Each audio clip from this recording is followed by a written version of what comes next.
Hoje eu vim falar sobre como eu superei a morte da minha mãe. Ela faleceu aos 49 anos de câncer em fevereiro de 2011. Ela viveu 5 anos e meio com o câncer e foi um super aprendizado pra gente que conviveu perto. Quando uma pessoa tá doente, todo mundo em volta fica doente, mas de alguma forma a gente sempre aprendeu o lado positivo. O que aquilo estava querendo nos contar. E isso fez total diferença na minha vida, na minha família como um todo. Mas a morte não é legal. A morte é amarga, é azeda, é doída, sofrida. No dia do velório, e aqui são coisas extras, né? Mas ela soprou no meu ouvido: para de chorar, eu quero que você promova que ninguém chore aqui nesse velório. Então eu parei de chorar. E ali eu simplesmente sorri, fiquei falando de todas as coisas boas que ela havia feito por mim, por todos. Haviam muitas pessoas no velório dela, mas e depois? Depois acaba, a gente enterra, a gente vai dormir, e o que acontece? Foi muito difícil, foi muito choro, mas a verdade é que 2 semanas depois eu já estava num carnaval, fingindo que nada daquilo estava acontecendo. Fingindo que nada daquilo tinha passado na minha vida. Então eu apelidei isso de atropelar. Eu atropelei todo aquele sentimento ruim e segui a vida. E segui a vida linda, sorrindo, feliz. Mas será que eu tava mesmo?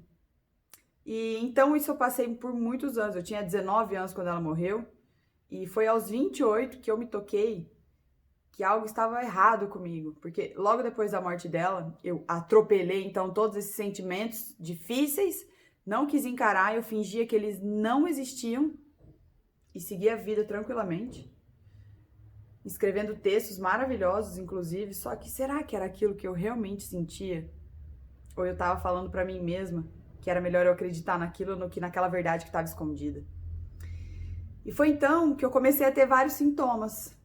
Eu tive épocas de muita enxaqueca, mais de 20 dias por mês. Tomei remédio de tarja vermelha porque tava muito difícil. E depois passou, e depois então começou dor de estômago. Quem conviveu comigo nessa época aí sabe o tanto de dor de estômago que eu tinha. Era muito difícil, qualquer coisa me gerava. Depois me deu tontura. Olha, foram dias difíceis. Eu achava, nunca falei isso pra ninguém, mas eu achava que eu não ia chegar aos 40 anos. Porque eu sempre tinha alguma coisa, parece que eu nunca tava bem. Então, até que um dia eu me liguei que esses sintomas todos poderiam ser emocionais. E eram. Até porque eu fiz 1 milhão de exames e nunca tive nada, nunca apareceu nada. Era completamente emocional. Era uma dor que eu enfiei debaixo da terra, fingi que não existia e segui a vida. Mas seguir a vida daquele jeito, com todos aqueles sintomas, não fazia sentido nenhum. Foi até o dia que eu descobri, num curso que eu fiz, um curso de coaching, que eu tinha brigado com Deus. Eu achava que eu tinha raiva de alguém, eu tinha raiva, não sabia, tão pouco achava que era dele. Mas eu tinha brigado com ele. E eu não tinha me ligado, mas não sei quantas vezes na minha vida eu falei: por que levou minha mãe e tanta gente pra morrer? Tão nova, tão bonita, tão querida, tão grande, tão simpática, tão sensacional. Não é à toa que o velório dela tinham tantas pessoas. Então, eu falei isso pra Deus. Por que não levou outras pessoas?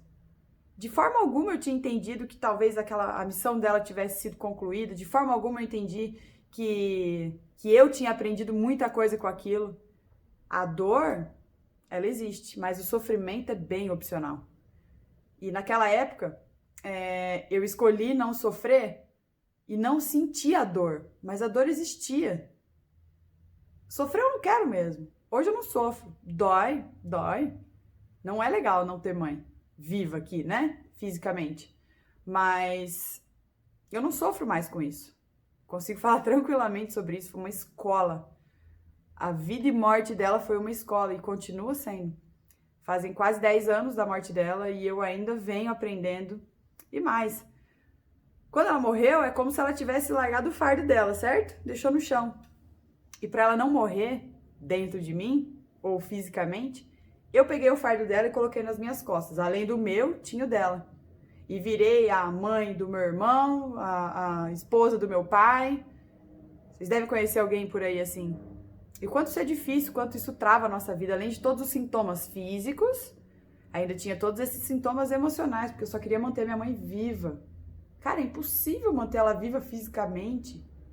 Ela já foi. É muito louco pensar nisso, mas é a mente que propõe todo esse enredo horroroso, bizarro dentro da nossa cabeça. E faz a gente aí, ó, virar uma bola de neve. Então, como eu superei a morte dela? Estudando. Eu comecei a fazer terapias. A primeira que eu fiz foi Theta Healing. No curso de coaching eu descobri que eu tava brigada com Deus. Na sequência eu fiz curso de PNL, curso de constelação familiar. E eu venho num treinamento muito forte nos últimos 2 anos para entender como funciona a minha mente. E eu descobri coisas incríveis sobre mim e consegui remodelar, reformular do jeito que eu queria. Foi basicamente a minha... A Rafaela é uma engrenagem e eu comecei a ter ferramenta. Eu descobri que eu poderia trocar algumas coisas e que isso faria muito sentido e tornaria minha vida muito melhor. Então eu comecei a pensar, cara, por que eu não uso talentos aí de oratória? Eu não tenho vergonha nenhuma de chegar aqui na frente dessa câmera e gravar um vídeo pra você. Pra dizer que, por que eu não uso isso tudo e levo essa ferramenta até você? Pode ser que você também tenha passado por um trauma, talvez não uma morte, mas por algum trauma. E talvez isso tenha virado uma bola de neve na sua vida. E mais, talvez eu tenha colocado o peso da minha mãe, peso da vida dela, em alguém. Eu transferi. E parecia que olhando para aquela pessoa, era um amor absurdo. Era uma coisa fora do comum. Mas a verdade é que a minha mente simplesmente transferiu as sensações que eu tinha com a minha mãe para uma outra pessoa. Que não era minha mãe, ela não tinha dever nenhum de ser. Ela não tinha dever nenhum de me dar aquilo que minha mãe me proporcionava. A gente não sabe que não sabe das coisas. E acho que é tempo de começar a descobrir. É tempo de redescobrir, se reinventar. Foram longos anos, muito bem vividos, com tudo que eu tinha lá, não me arrependo de absolutamente nada. Mas eu sinto que daqui eu consigo me soltar daquilo que me amarrava, que eram aí padrões, crenças e especialmente toda essa falta de inteligência, falta de aprendizado, falta de conhecimento. Não tem nada que nos prenda mais do que falta de conhecimento. Então eu comecei a realmente estudar e não vou parar nunca mais, porque eu simplesmente me apaixonei, a minha vida se transformou, ficou muito melhor. E é isso que eu quero viver, passar adiante. Skin in the game.